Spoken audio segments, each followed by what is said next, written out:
والسماء ذات البروج واليوم الموعود وشاهد ومشهود قتل أصحاب الأخدود النار ذات الوقود إذ هم عليها قعود وهم على ما يفعلون بالمؤمنين شهود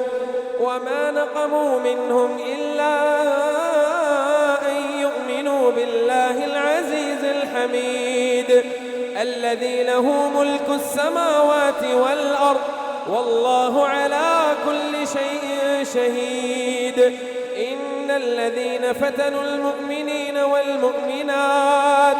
ثم لم يتوبوا فلهم عذاب جهنم ولهم عذاب الحريق إن الذين آمنوا وعملوا الصالحات لهم جنات تجري من تحتها الأنهار ذلك الفوز الكبير إن بطش ربك لشديد